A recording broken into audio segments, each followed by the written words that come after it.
ceremonies. Much of it will be in our traditional scriptural language, which is called Pali. It's a relative of Sanskrit, so for many of you, you won't be able to understand much of what is being recited. I'll try to explain a little bit as the spirit behind some of the ceremonies. Some of the chanting that we do will be in English, but you will be able to understand and follow along in this very nice little booklet that's been made up. And there's particularly one of the chants, the Metta Sutta, that you'll be able to follow along and join in with. But the structure of a funeral in our tradition is a mixture of reflections both for the person who has passed on and also for those of us who remain behind in the human world. And so there's aspects of the ceremony that relate to both of those elements. So we'll begin with our traditional chanting in the Pali language, and so as I said, most of you won't be able to understand any of that. But what I would suggest is it's a very good opportunity for you to bring to mind your memories of Glynn and your feelings of connection with him, and an opportunity to bring forth feelings of loving kindness and gratitude for what you brought into your lives, particularly the closest family. It's obviously a very large collection of family and friends gathered together. But this is, as you're listening to the sounds of the chanting, use it as an opportunity to help focus your minds and to bring Glynn into your hearts and to cultivate those qualities of appreciation and kindness and gratitude. Namo tassa bhagavato arahato samma sambuddhassa. Namo tassa bhagavato arahato samma sambuddhassa. Namo tassa bhagavato arahato samma sambuddhassa. Kusala dhamma akusala dhamma abhayagata dhamma sukhaya vedanaya sambayuta dhamma dukkaya vedanaya sambayuta dhamma adukkama sukhaya vedanaya sambayuta dhamma vipaka dhamma vipaka dhamma dhamma deva vipaka na vipaka dhamma dhamma upadinuppada niya dhamma anupadinuppada niya dhamma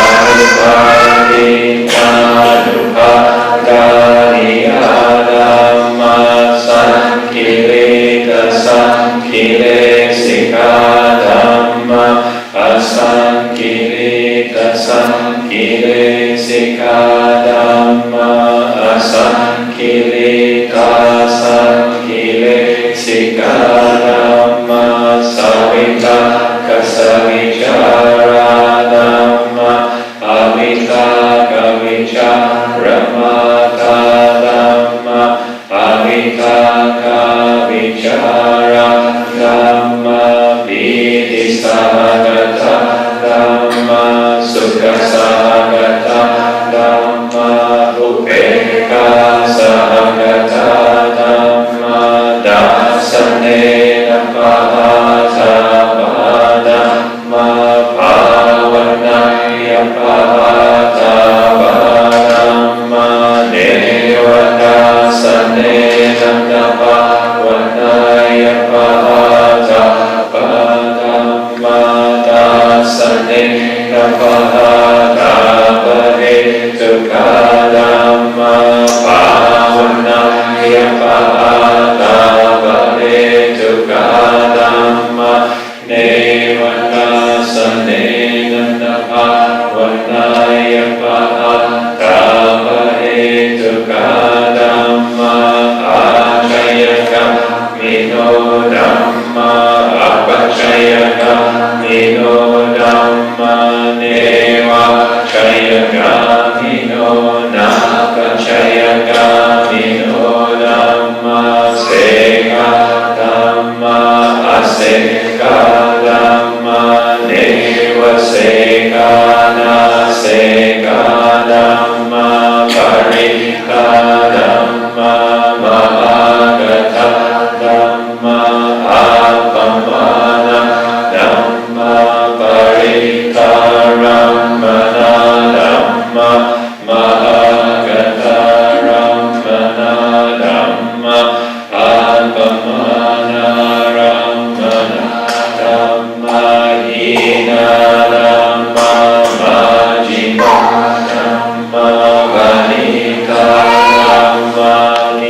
Dhamma Ajahn Dhamma Ajahn Dhamma Bahida Ramana Dhamma Ajahn Bahida Ramana Dhamma Sanida Sannasa Patika Dhamma Anicca Sannasa Patika Dhamma Anicca Sanna Patika Dhamma Hetu Pachayo Aramana Pachayo Adipati Pachayo Anantara Pachayo Samanantara Pachayo Samajata Pachayo Anyamanya Pachayo Nisaya Pachayo Upanisaya Pachayo Purejata Pachayo Pachajata Pachayo Asevana Pachayo Kamma Pachayo Vipaka Pachayo Indriya Pachayo Jnana Pachayo Magga Pachayo Sambayuta Pachayo Vipayuta Pachayo Nati Pachayo Nati Pachayo Vigata Pachayo Avigata Pachayo Panchakanda Rupa Kando Vedana Kando Sanya Kando Sankara Kando Vijnana Kando Dvadasayatana Nichakvayatana Rupayatana Kodayatana Sadayatana Ganayatana Gandayatana Jivayatana Rasayatana Kayayatana Otapayatana Manayatana Dhammayatana Vata Rasadatu Yochakudatu Rupadatu Chaku Vinyadatu Sotadatu Sadadatu Sota Vinyadatu Ganadatu Gandadatu Gana Vinyadatu Jivadatu Rasadatu Jiva Vinyadatu Kayadatu Bodhabadatu Kaya Vinyadatu Mano Datu Dhammadatu Mano Vinyadatu Bhavi Satindriyani Chakundriyam Sodindriyam Ganindriyam Jivindriyam Kayindriyam Manindriyam Itindriyam Purisindriyam Jivindriyam Sukhindriyam Dukhindriyam Somanasindriyam Domanasindriyam Upekindriyam Sadindriyam Virindriyam Satindriyam Samadindriyam Panyindriyam Ananyatanyam Samitindriyam Anyindriyam Anyata Vindriyam Shatari Ariya Sachani Dukha Ariya Sacham Dukha Samudayo Ariya Sacham Dukha Nirodho Ariya Sacham Dukha Nirodha Gamini Patipata Ariya Sacham Avijjapachaya Sankhara Sankhara Pachaya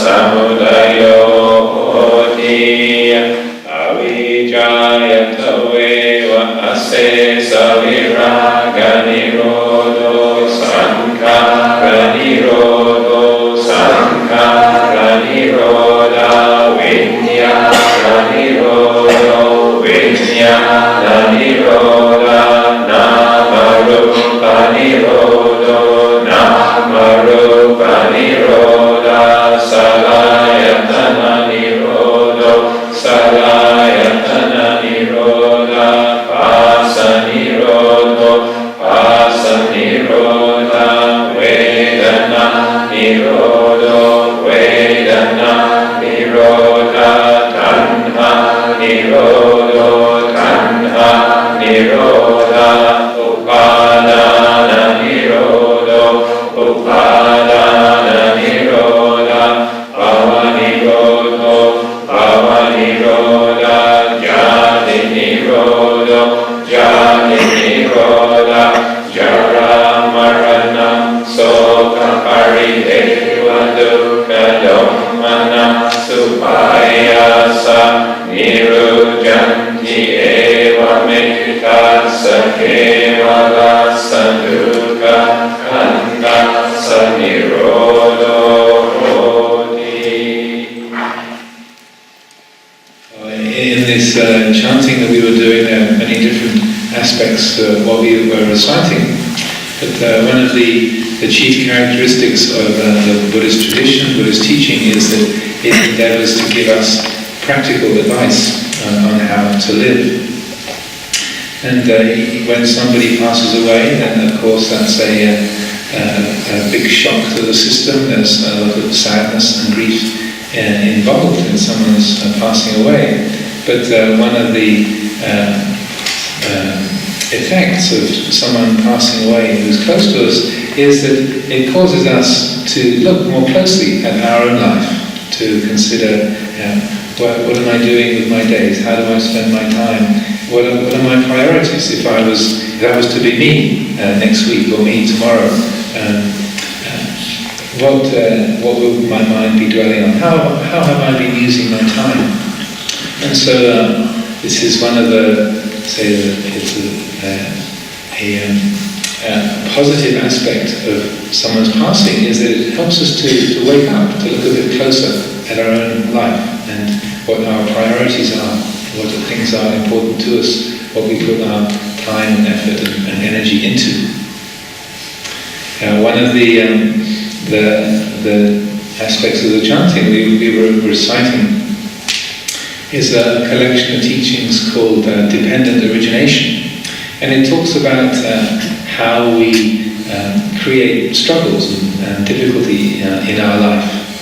And it describes the process of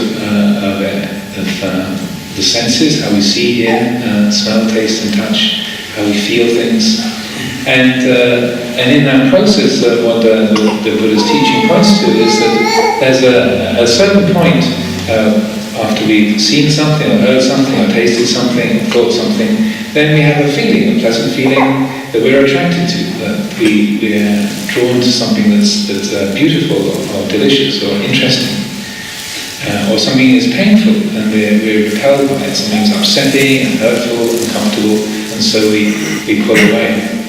And in that set of teachings it points out that if we are going through our lives half awake or completely asleep, then when we have a feeling of negativity or aversion, then we run away from it, or we attack it, we fight against it, and we are caught up in that painful negative feeling. Or if we have something that's pleasant or beautiful that we experience, something that's delightful to hear or to see or to smell or to taste, to touch, that we immediately race after it, we want to possess it, own it, and get it. And in these teachings, the Buddha points out that if we are mindful, if we're aware, then we can see that there's a bridge that we cross. That we can like something, but we don't have to chase after it. We can dislike something, and we don't have to fight against it or run away. That if we're wise and if we're awake, if we're mindful, then we can know this is the feeling of liking. Now, do I really need one more of those? This is a feeling of disliking. Do I have to attack it? Do I hate it or fear it. And that recognition is that we have a choice. So when we are experiencing like or dislike, there's an opportunity for us. And when we are able to recognize, yes, well, this is a feeling of liking, but I really don't need another car, or I don't need another house. I don't need to go on a holiday next week. I can leave it. There's a different time or a different opportunity. There'll be a different occasion for that. Or that something is annoying or upsetting. We say, that's really painful or that's irritating, but I don't have to hate it. I can know that this is a bitter feeling or a painful feeling. I don't have to turn it into an enemy or into a problem. I can know this is a bitter taste. I don't have to see it as a problem. So this is, say, an aspect of Buddhist tradition, Buddhist practice that's very useful to us, because when we're able to feel that the flow of experiences and say the sadness of losing somebody that you love, or the attraction of something that's interesting and exciting, then we can see that, well, we can open our heart to that feeling, but we don't have to get carried away by it. And that capacity to not get carried away by it, this is where we find freedom, at least in the Buddhist understanding of things. That's where we find freedom.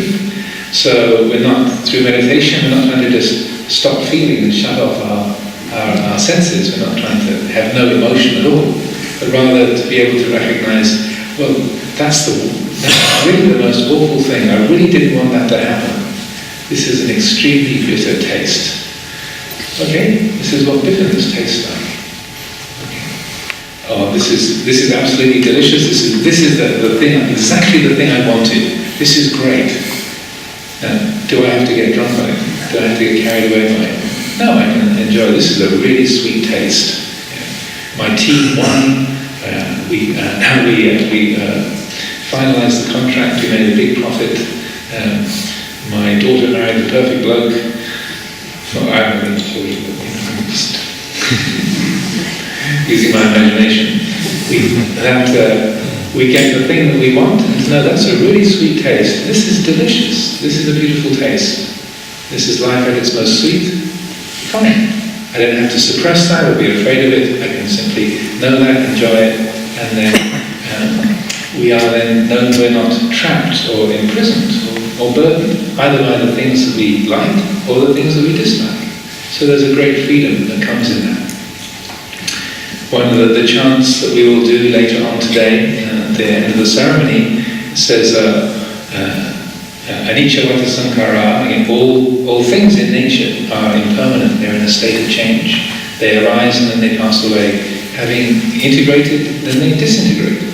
That's the way all things are. But in their passing is peace, te-sam upasamo sukho. So that when we develop this quality of mindfulness and wisdom in relationship to like and dislike, success and failure, praise and criticism, and we are able to learn how to respond to the sweet and the bitter rather than react blindly, then what we find is that a sweet experience arises and passes away, and we're left with peace.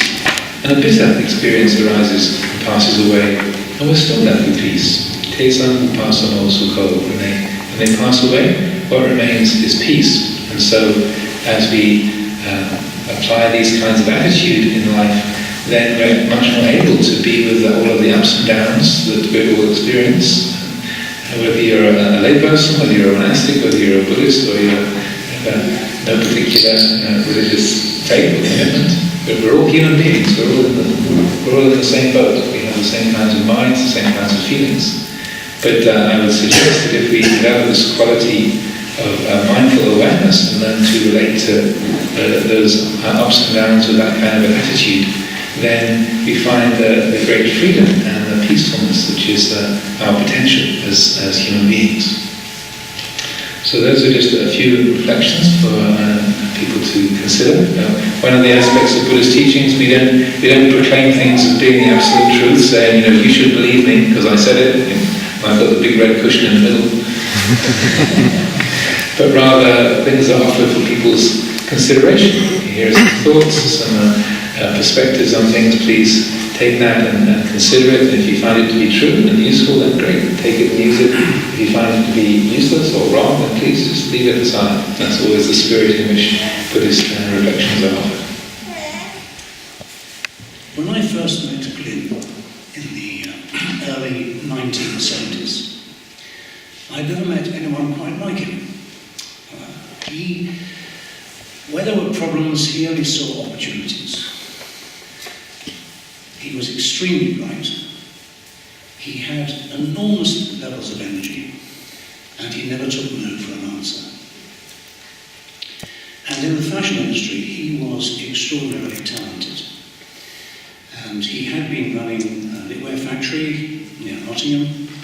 He'd hired a very talented sweater designer in Carmel, and he had started to put together sweater collections. But he made 2 or 3 exploratory trips to Hong Kong, and he had this vision of being able to put together design-led collections combined with manufacturing in Hong Kong and then China, which would be focused on luxury fabrics like silk and cashmere at affordable prices. And this was, in its day, quite unique.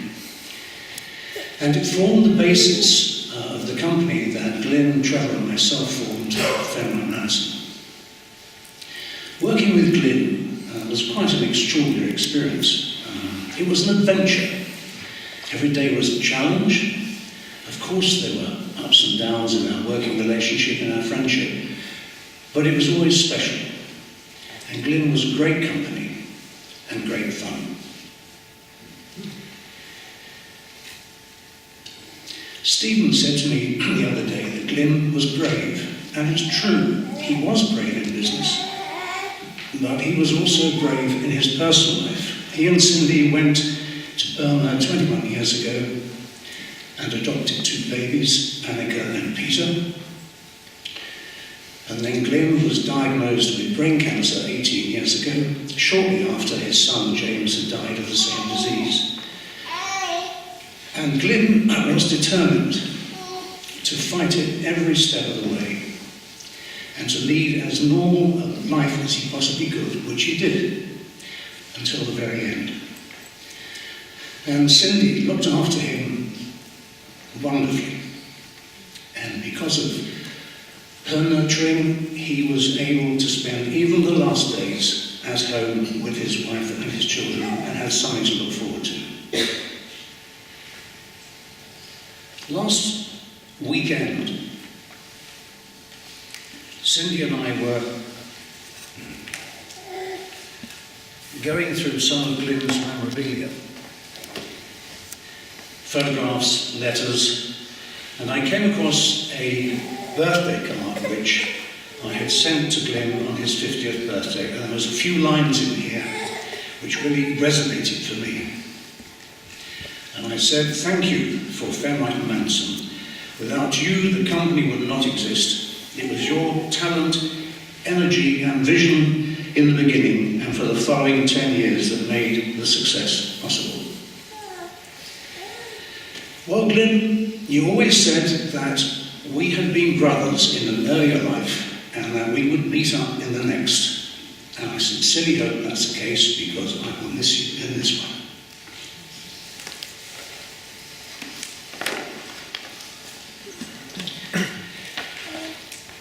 I'd like to conclude by reading a poem by Felix Dennis, who was a friend of mine who died last year, and it is titled, "I Just Stepped Out." Where am I? Oh, I just stepped out. No need to make a fuss or shout. No need to comb the nearest wood or roam about the neighbourhood. Call off the dog, she'll find no scent. Please don't worry where I went. And do not climb the garden tree. My dear, you'll catch no glimpse of me. The attic steps will pinch your thumb. The cellar will be dark and dumb. Yet should you search your heart with care, though I'm gone, you'll find me there. Thank you. I first met Glynn when I was a monk here at Amaravati 17 years ago. He had just been recently diagnosed with cancer and had the surgery, and he had having had a long-time relationship with Buddhist practice, he was very keen to connect to this place. And he had been practicing meditation, I think it went back to the early 80s when he was living in America. And I thought I'd like to reflect a little bit on the relationship of Buddhism to Glynn, what it meant to him, and why did he do it? And he originally started when he went to Asia, encountering Buddhism in the cultures of Asia, and it was very fascinating. When he lived in New York back in the 80s, and then later in Newburyport, Massachusetts, he started going to meditation centers and practicing a lot of meditation. And in fact, at one time, the Wisdom Publications, a Buddhist publication house in Massachusetts, was foundering financially, and Glynn invested a lot of money into it to get it back on its feet, and helped with publishing Buddhist books. And the Dalai Lama came to London, and Glynn was there helping to fund the event, and helping with the videoing of the event to make it available for other people. He had a lot of joy that came from supporting things, as many people know. I mean, Glynn's, and what's interesting for me is how Buddhist practice for Glynn, and I have a hunch how Buddhist practice, just reinforced some of the really great qualities in Glynn. Because Glynn was naturally a very generous person, and yet Buddhism it's got teachings about how the more generous you are, actually the more good that comes to you. And when I left the monastery in 2002, Glynn and I started teaching meditation in Hackney, which was a kind of rundown part of London. And Glynn liked the idea that I was the ex-monk and he was the ex-businessman. And so I could tell about what it's like to be really deep in meditation, and he could talk about what it's like to be practicing meditation in the world, and the cut and thrust of the business world. And he always used to say that the Eightfold Path was one of the best business manuals you could ever find. And this is a bit odd. Eightfold Path is about, the heart of Buddhist practice. But what it said to him was, the Eightfold Path, I said, what do you mean, Glynn? And he says, the Eightfold Path is about how you treat people. And the more you treat people better, and this for him in business applied to his customers, it applied to his employees. He said, the better you treat them, then what you get back from them is loyalty, trust, and these things in business are really important. If your employees stay with you, you don't have turnover. If your customers stay with you, then this is good for you. And this is how he lived. It's like he became, for me, he was like a magnet. Well, firstly, he was like radiating out a kind of generosity and spirit of kindness. And what came back to him was people loved him. People wanted to be with him. And in the final years, he was, a bit more older and wiser, and perhaps, some of the harder edges he might have had when he was younger had burned off, and he was a much kind of calmer and more kind of equanimity, because equanimity is also one of the qualities as wisdom comes in your life, you become more serene and peaceful. And this was Glynn, in the face of illness, as Colin was saying. Glynn just maintained this steadiness, that you just loved to go and be with him. And this is something from his Buddhist practice. You learn how to have space around the conditions of life. And Glynn was prepared to face it. I mean, the adversity of illness for Glynn, like Colin said in business, adversity was the opportunity to rise to the situation. And here's Glynn at 17 years ago with cancer, and he's got 2 3-year-old children, adopted from Burma, and Cindy living in Highgate. And Glynn's thinking, gosh, you could get depressed in this and really fall apart. But Glynn, no, I've got to live for my family. Lucky for Glynn, he got to live for 20 years of Anicca and Peter's lives, to be with them for that time. And for Glynn, it was a motivation. I want to provide for them. I want to be there for them. I want to see them grow up. And that kept him going. So thank you, Peter and Anicca, for being there for Glynn and Cindy, because you're the ones that helped keep him going. And we're all glad that he made it this long. Thank you very much. Because of Glynn, I have the honor to know most of you here. For anyone who doesn't know me, I'm Amy. Cindy and Glynn are my best friends. Marco, my husband, and I are godparents of Anicca and Nikita. So are they for my son Nelson. Glynn, Cindy, and I met at work and became close friends because we didn't have to work together afterwards.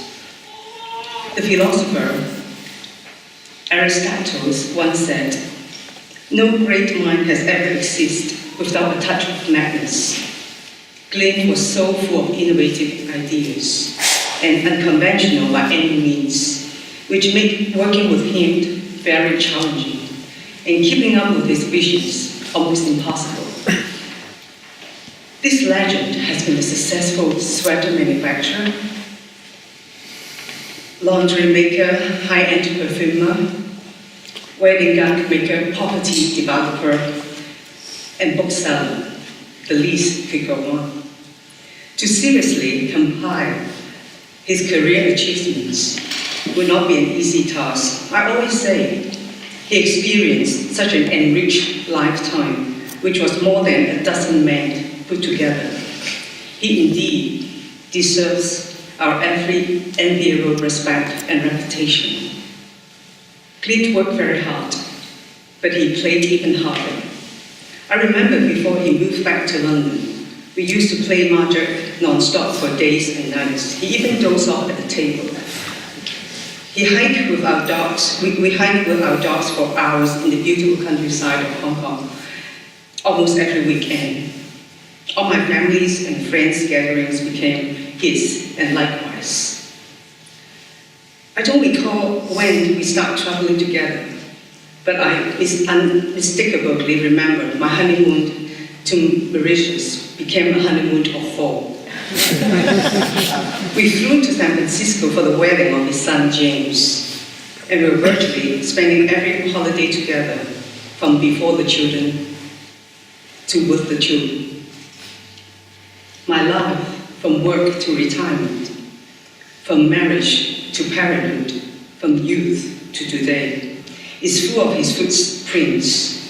He shared my ups and downs and felt my happiness and sorrow.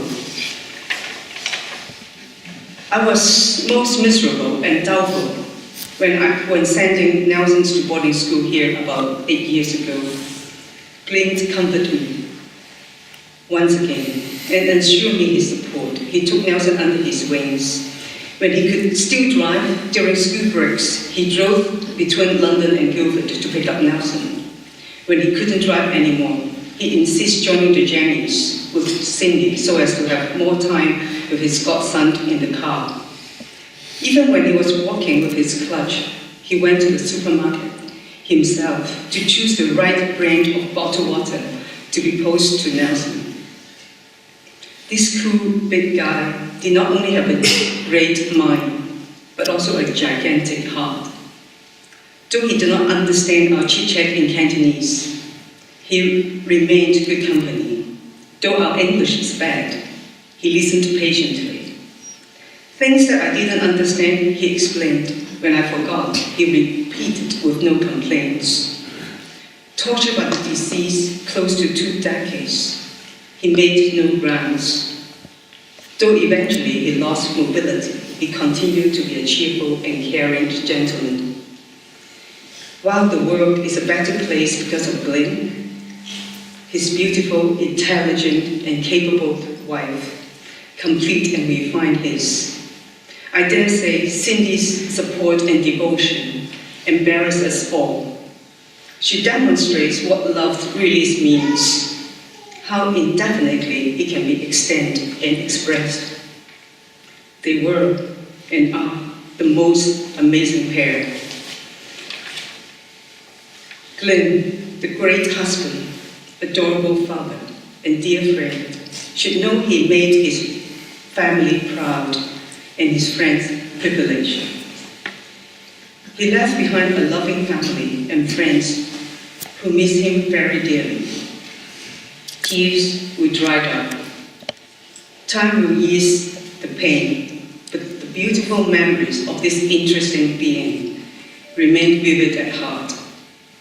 His wisdom and love will continue to fill our life and inspire us. Goodbye, Glynn. See you in our next life as you have promised.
It's not often that you sit in silence and suddenly your eyes fill with tears and you don't know where it's come from.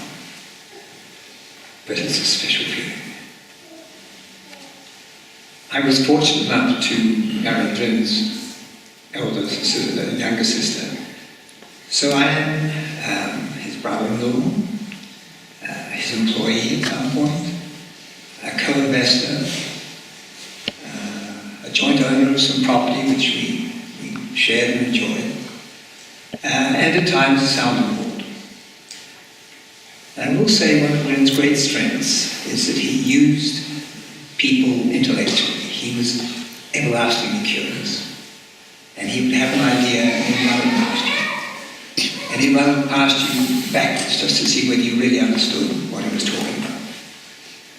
And I think people who have spoken before have alluded to that energy and that drive. I'm going to share with you just some bits and pieces that happen when you're a family member. We really knew each other quite well in the early 70s when Glynn and Claire were having their children, we were having our children here in London. And then again in New York when FWM transferred its headquarters to Manhattan, and we were living there at the same time. Just as sort of an aside that I noticed between Elspeth and Glynn, like all siblings, there are ups and downs. Each did some crazy things, and I think Glynn may well have had the longest sit on crazy things. But they were always, in a quiet way, seeking each other's affirmation. Elspeth was intensely proud of Glynn's ability, quite jealous in some ways. He was free, and she really wasn't free.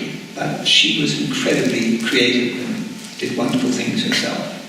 And Glynn, I think, was enormously proud of Elspeth and sought her counsel very often, particularly when it came to education, which he felt was one of the great drivers of life.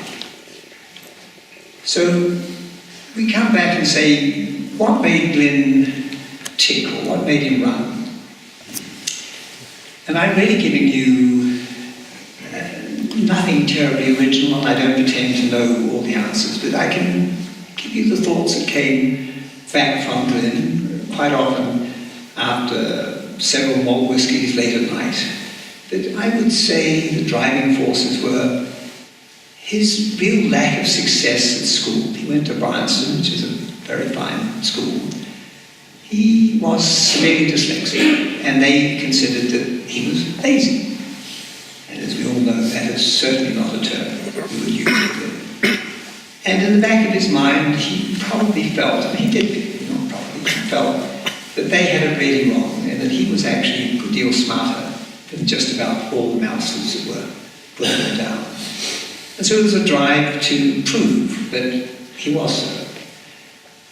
The other driver, I think, that worked well for him is he had a very strong-willed mother. She was a New Zealander, but totally Welsh background. Both of her parents were Welsh. One Evans married another Evans.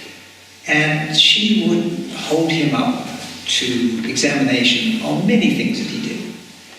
And the relationship was tough, hot and heavy. Glynn did say quite often, he said, gosh, you know, Mum can be a bit of a whatever. But he said, she really does make me think through some of the things that I'm up to. He also led his mother a merry chase. When he left school, he had a fairly unusual byline in the local newspaper in Macclesfield of a young man who managed to drive his mother's car over a hedge, and apparently the car and Glynn ended up relatively okay. So that was sort of an important byline in the press. The other thing he did is that he left home very early and decided that he really wanted to live with women. And all of the women he lived with were quite a bit older than him. In conservative Cheshire, that was quite an event. And I know Nancy felt a lot of pressure on that. And then if you take it forward probably 50 years, when Nancy was quite ill, almost on her deathbed, Glynn breezed in to say, well, Mum, what you really ought to do is you've got to become a Buddhist. And that will sort of solve all of your passing. Nancy'd been a pretty strong churchgoer, and so to suddenly have Buddhism thrown up towards the end of her life was, I would say, typical Glynn. Some other things that he mentioned were important in his life. At some point, and I'm not quite certain when, he went to work for two Jewish brothers who ran a garment factory in the north of England that may have been in Derbyshire. And being Glynn, he got into everything. He was on the cutting floor, he was working out why this fabric worked better than this, how you cut a particular piece of cloth so that it hangs best. He was given the opportunity by these brothers, and I think they were just tapping into an enormous energy source and worked well for both sides, to really learn the business. And Glynn said to me, he said, probably that might have been the changing point of when I decided the garment business and passion was really where I wanted to be. So move forward a little bit. But also, what were some of the really important points in his life? I think meeting Trevor and Colin and starting that business. I think meeting Jimmy Lai in Hong Kong and hitting ideas off the two of them. I can remember sitting in a boardroom watching the two of them go hammer and tongs at each other in a positive sense. One idea would bounce up, the other idea, and Glynn would say, no, that doesn't work. And Jimmy would say, but you don't understand Hong Kong. And it just went on and on and on. But there was just a flow of energy, and to be a bystander was quite special and important. I think Hong Kong was a big part of Glynn. Hong Kong is free, it's open, you can do almost anything. I think another great influence for Glynn was living in Manhattan. Again, same sort of openness, same sort of competitiveness. I mean, he really loved being on 7th Avenue. I mean, people who worked on 7th Avenue know this way better than I do. It's a tough, tough property. And to succeed there, as Colin, Trevor and others will tell you, takes all the wits that you have, steely focus on getting the job done, and that was what really stimulated. So step back. What did Glynn do to relax? Because it doesn't sound as though he relaxed very much. He was really on the ball. And in no particular order of merit at all, the things I remember is that he really enjoyed flower arranging. Flowers in his house and how they were positioned were always very important. Another thing that was really important to him was his garden. And that came from his mother. His mother was a fantastic gardener, and I suspect when he was young, he got that into his blood early on.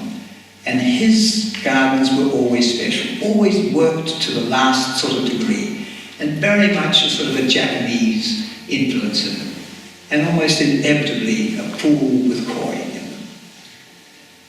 What else made Glynn sort of enjoy himself? He enjoyed sailing.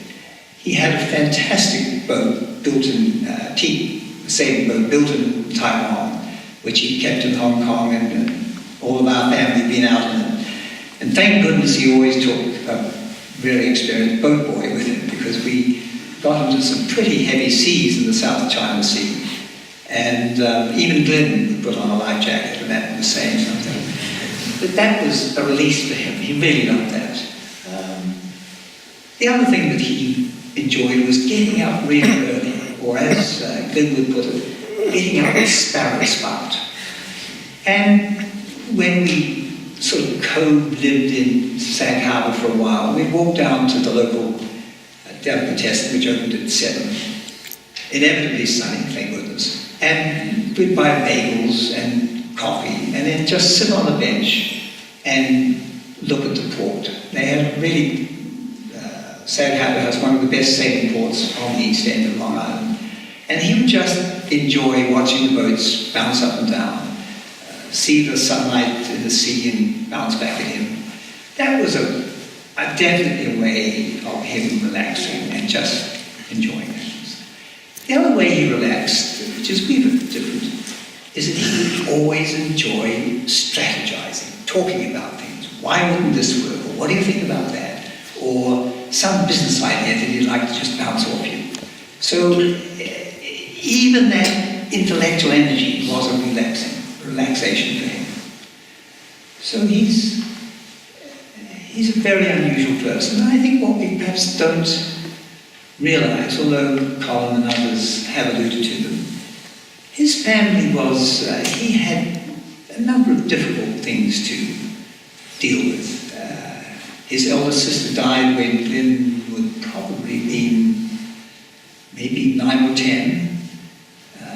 His father died of leukemia when he was 22, I suspect.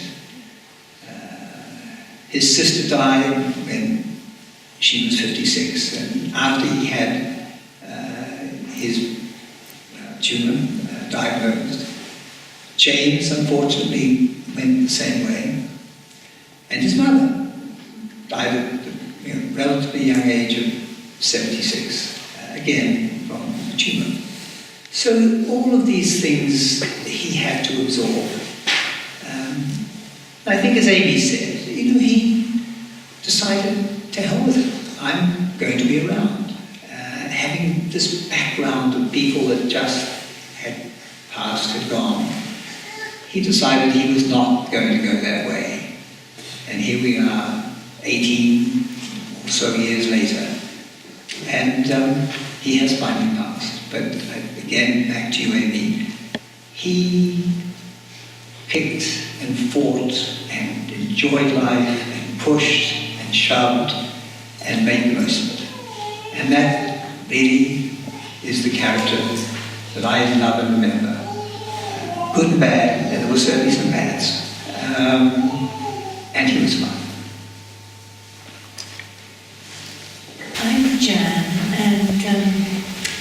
I first met Glynn in the 60s, I knew his sister Elspeth very, very well, and she was my best friend, and so I've known Glynn for a long time. And I'm very, very grateful to him for three things. First is that through him I met Cindy, and I would just like to say how wonderful Cindy has been and how loving, and he was a very lucky person.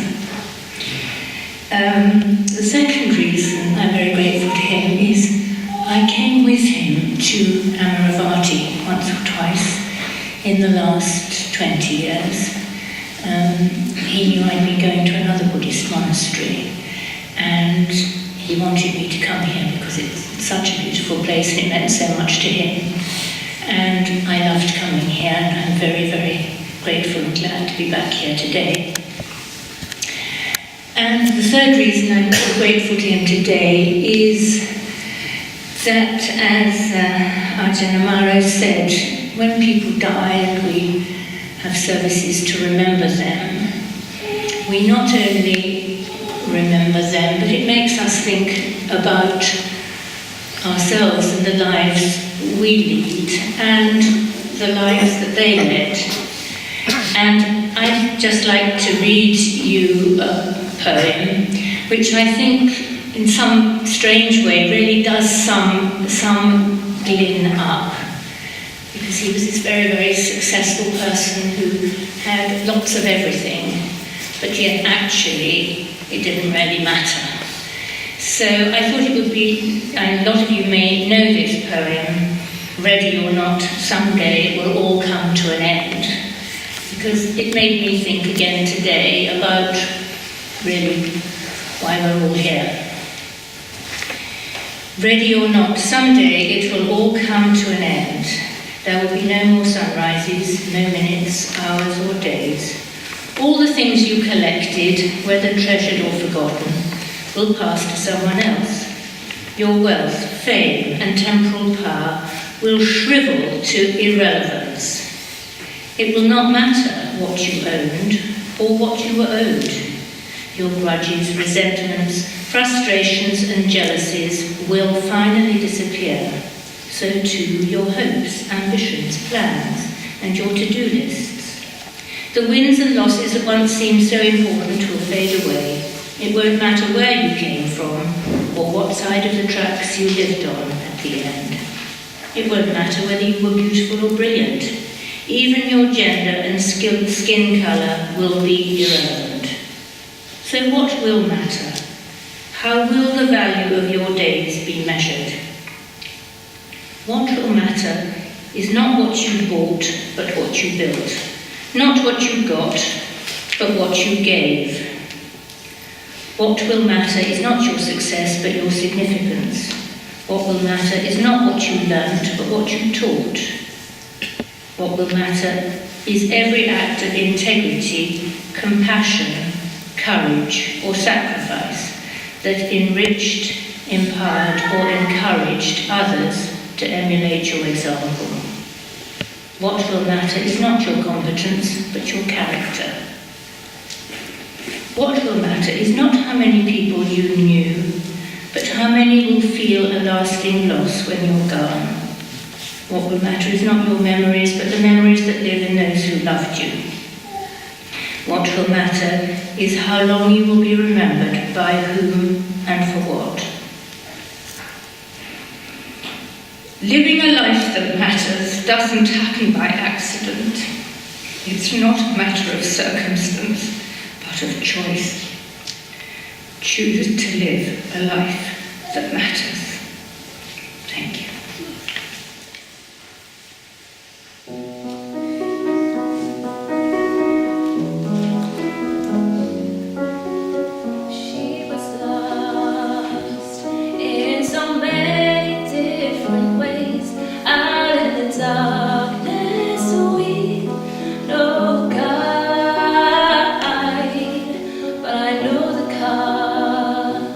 Of a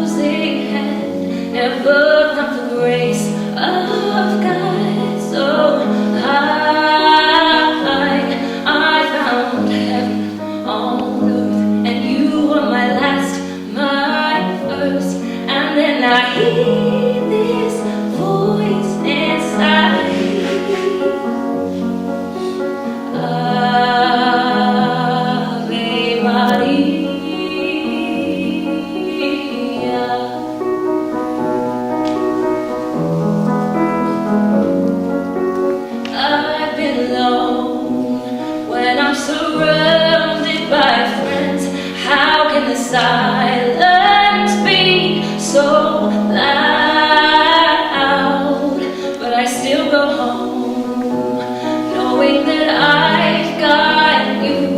There's only us when the lights go down. Sometimes love can come and pass you by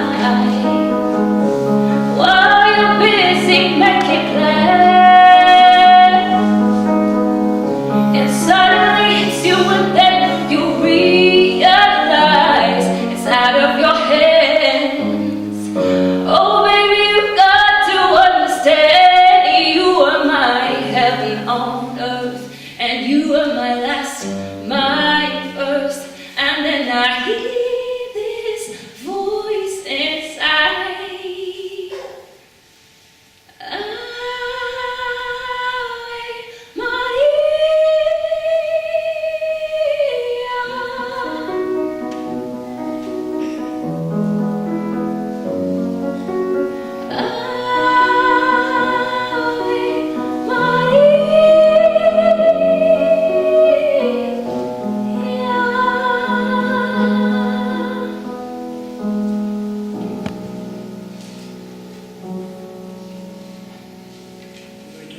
An excerpt from The Prophet by Khalil Gibran.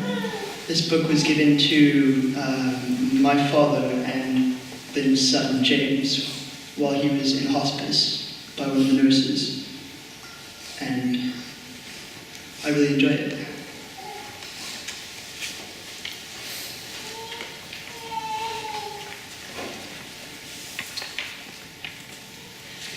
Then a woman said, "Speak to us of joy and sorrow." And he answered, "Your joy is your sorrow unmasked, and the self-same well from which your laughter rises was oftentimes filled with your tears. And how else can that be? The deeper that sorrow carves into your being, the more joy you can contain. It is not the cup that holds your wine, the very cup that was burned in the potter's oven, and is not the lute that soothed the spirit, the very wood that was hollowed with knives. When you are joyous, look deep into your heart, and you shall find it is only that which has given you sorrow that is giving you joy. When you are sorrowful, look again in your heart, and you shall see that in truth you are weeping for that which has been your delight. Some of you say, joy is greater than sorrow, and others say, nay, sorrow is the greater. But I say unto you, they are inseparable. Together they come, and when one sits alone with you at your board, remember that the other is asleep on your bed. Verily, you are suspended like scales between your sorrow and your joy. Only when you are empty are you at standstill and balanced. When the treasure keeper lifts you to weigh his gold and his silver, needs must your joy or your sorrow rise and fall. Thank you. Dear Daddy, where do I begin? So many positive things to say, but so little time to say it. Firstly, can I say you're one damn good-looking guy? That killer smile is unreal. No wonder you had all the girls chasing you. Unlike me, you had such great game. Trust me, I had no game at all. You should hear my hopeless chatter line. Hey, how are you? What course do you study? This is the line I literally used at the first 2 weeks during university. No wonder I'm single. But I promise you that one day I'll do my best to find the other half as great as Mummy, but she'll be very hard to beat.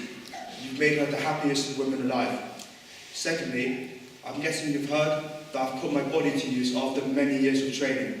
I'm glad you pestered me into going to university, because if you didn't, I wouldn't have had the opportunity to stand on stage like I did last Saturday night and do my best to make you proud. And guess what? For the first time in many years, I smiled for the camera. Maybe a few pouts here and there, but I'm sure you can let me off. I may not have won, but as you once said to me, you have to fail to succeed. And this is what I plan to do in 6 weeks' time, to come back stronger and give it all my best for you. And last but not least, you are truly a legend. Lots of love, your son, who acts like a kid, living inside an adult's body. Thank you.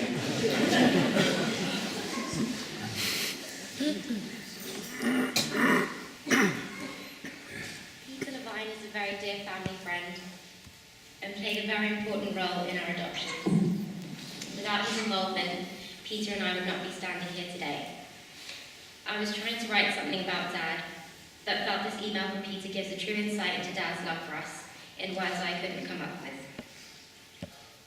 Your father was larger than life and a truly wonderful and extraordinary man, always generous, cheerful and caring. I remember so well when your father and mother were in Burma, making arrangements to take both of you to London when you were infants. Both of you know better than anyone how you brought immeasurable happiness to your father. What you may not realise is how extremely difficult it was for your father to make it possible for you to leave Burma as infants for a life in London. In those days, it was extremely difficult, indeed unprecedented, for infants to leave Myanmar for another country with parents who were not Burmese. All the love for a child's future was not enough. Your mother's love and your father's love and brilliance in accomplishing the impossible led to your life as a family in London. He had this unique gift of making everyone he met feel special. Everyone who met him was captivated by his extraordinary and unselfish concern for others. I really do not believe that anyone other than your father could have so befriended the most senior members of the Burmese government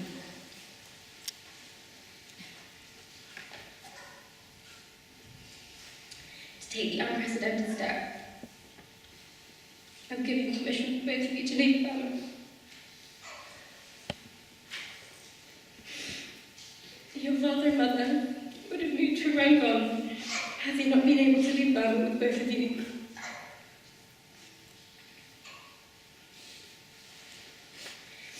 In all my many years, I've never met anyone like Glynn and like your mother. Whenever I saw him or spoke to him by telephone, he would always tell me of how he loved you, how he loved both of you, and how you brought him immeasurable happiness. He even called me last July in the early morning hours because he was celebrating the anniversary of another year together with your mum and both of you. No child could have had a more loving father and a more loving mother. I always believe that a parent lives on through their children. In this important respect, both of you will always have your father by your side, influencing your future, and always wanting you to be mindful and happy. Do your best to remember your father as one of the most brilliant, kind, and loving individuals anyone who ever met him has ever known.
John was having dim sum with me yesterday, and he asked me how many years I've learned Glynn.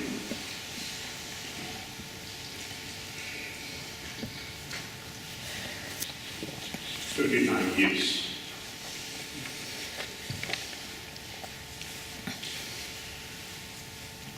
"39 years ago, a young, blonde, handsome man came into my factory. Someone I seem to know for my lifetime. We really hated the first time. And from then on, we became very good friends.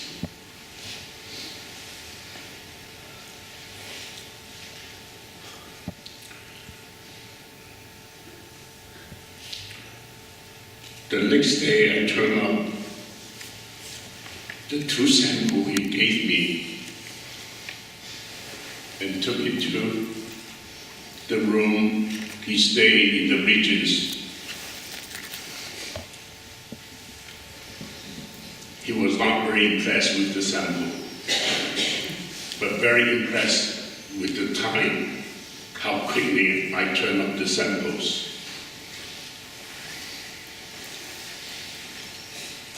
This sensitivity of you about time,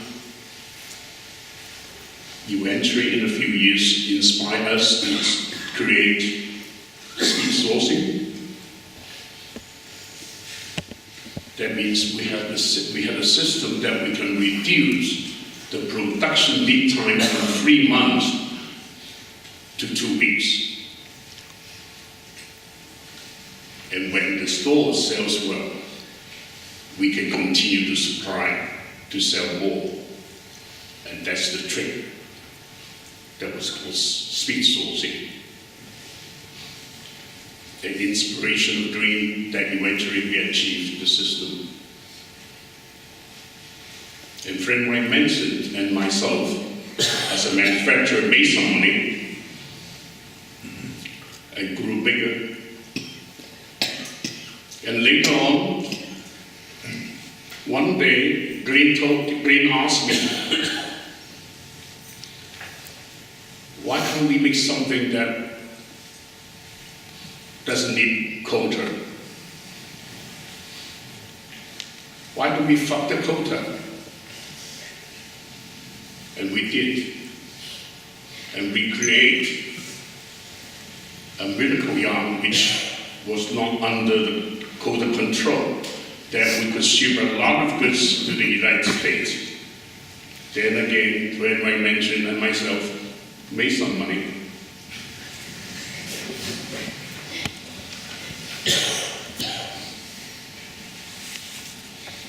I've known Glynn for 39 years. We had a trade partnership for over 20.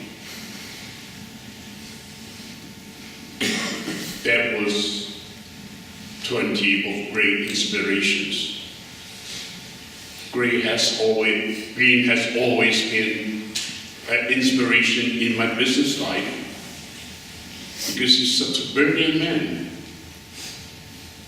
He's just too brilliant sometimes that makes a lot of mistakes that I have to suffer with him.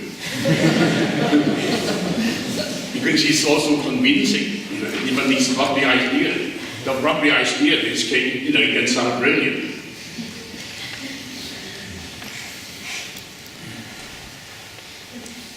Since 2 years ago, I've been coming to London for over 12 times.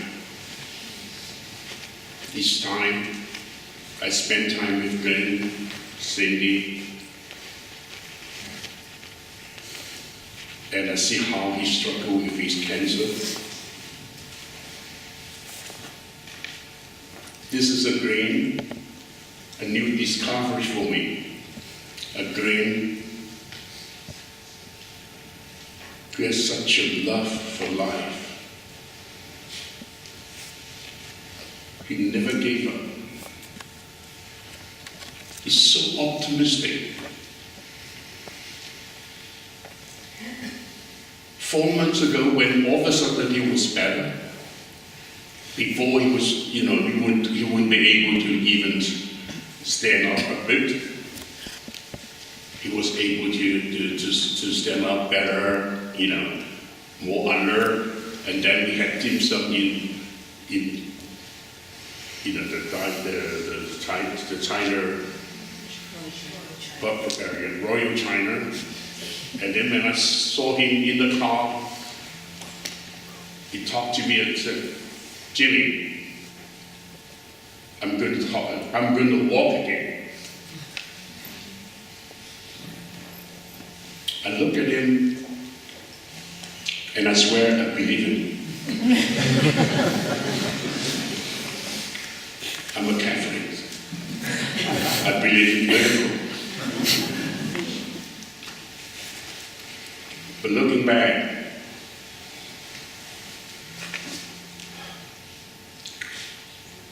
Glynn has been a miracle. Not just in his life.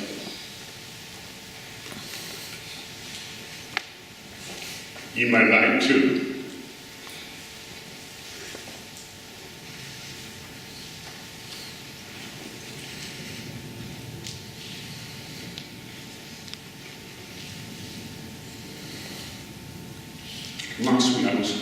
Last month I was here.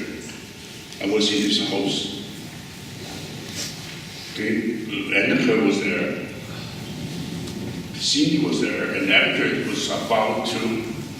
was planning to go to Hong Kong. And Cindy told Glynn, "Hey Glynn, you don't have to worry now. Jimmy is going to pay, to keep an eye on Anicca." I said, no, I can't do that. Impossible to keep an eye on Anicca. And Glynn was cracking up great laughter.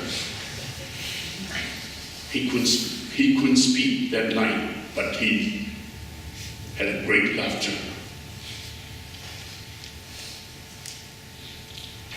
He didn't lose the sense of humor at the end.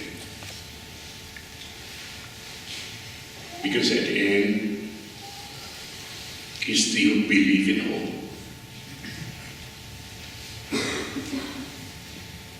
What an inspiration this guy is.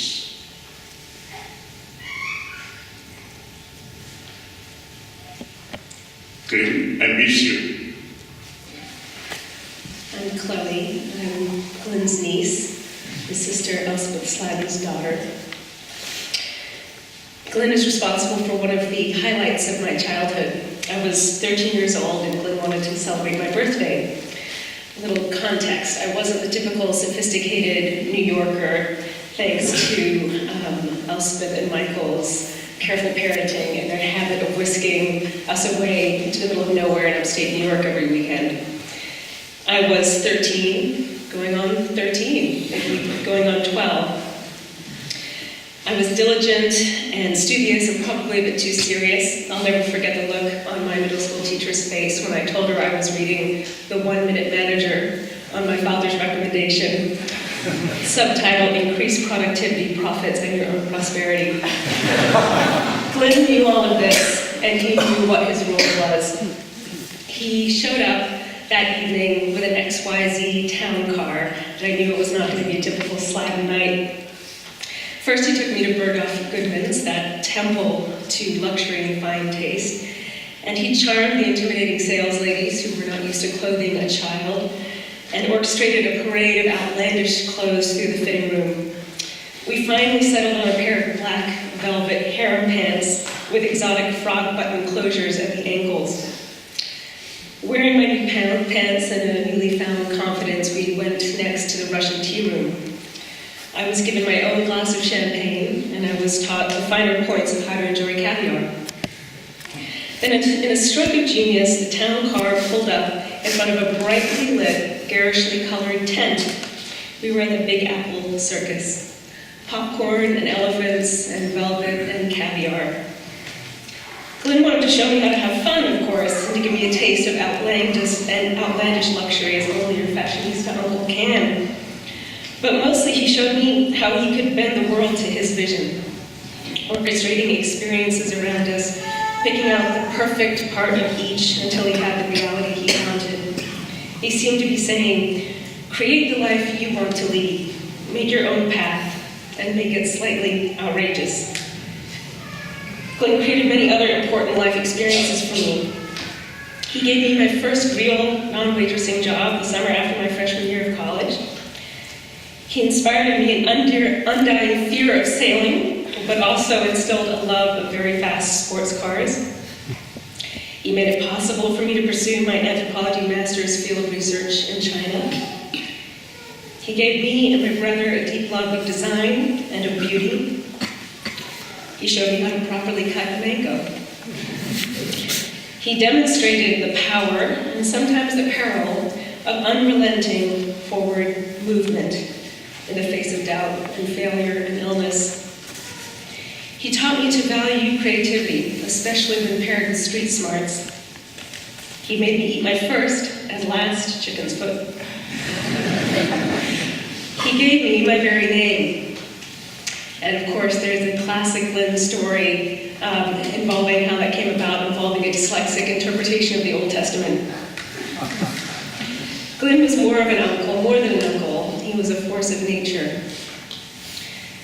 He had, of course, a very close relationship with my mother, Elspeth. There's an iconic photo of the two of them from Elspeth's 50th birthday party, which Glynn said he hosted. Their heads are touching, and they're dressed in silk and velvet, and they're looking straight into the camera. They had a special affection that I think came from Elspeth approaching Glynn with love and acceptance first, even as she knew his shortcomings. They had survived a less than supportive childhood together, and there was a sweetness and a simplicity to their relationship. I can remember Elspeth's palpable joy when Glynn came to visit. It's a joy I hope very much that she is feeling now. I want to thank Cindy and Anicca and Peter and St. and Will for taking such fabulous care of me. My special one.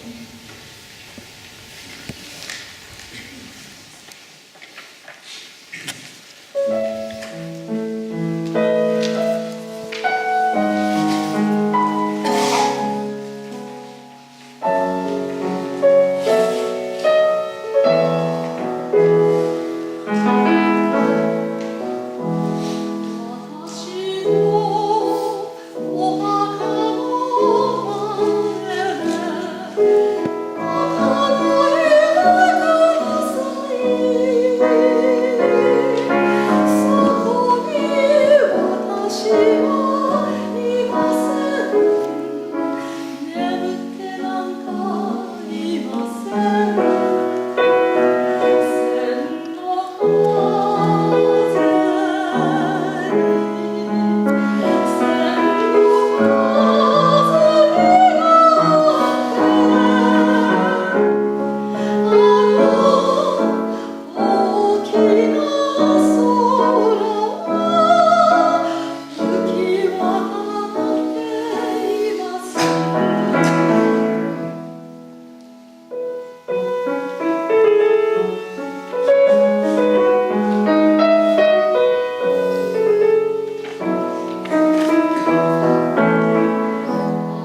is what should be done by one who is skilled in goodness and who knows the path of peace.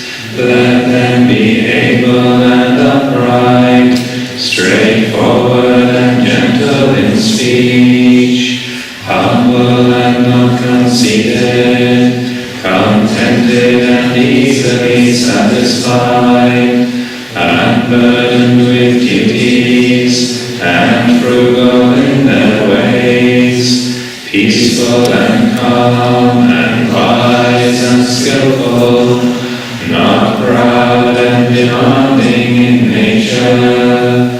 Let them not do the slightest thing that the wise would later reprove, wishing in gladness and in safety, may all beings be at ease, whatever living beings there may be, whether they are weak or strong, omitting none, the great or the mighty, medium, short or small, the seen and the unseen, those living near and far away, those born and to be born, may all beings be at ease.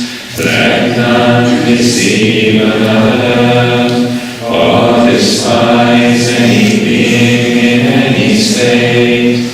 Let none through anger or ill will wish harm upon another, even as a mother protects with her life her child, her only child.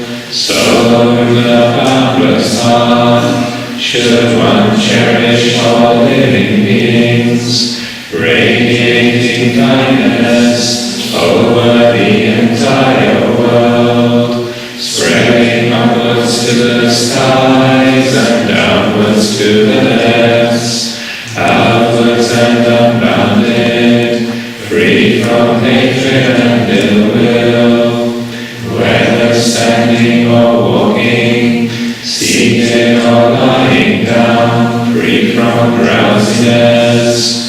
One should sustain this recollection.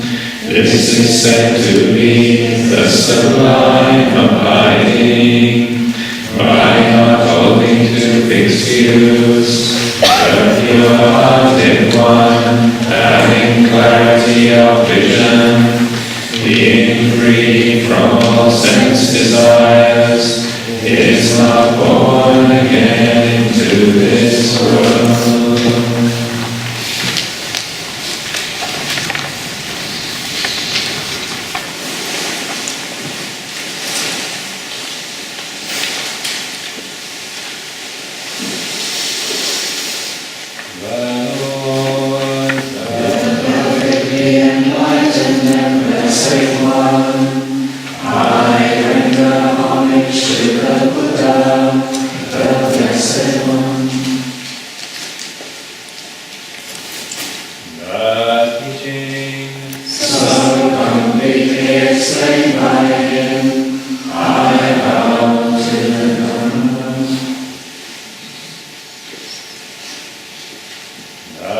Blessed One's disciples, who have practiced well,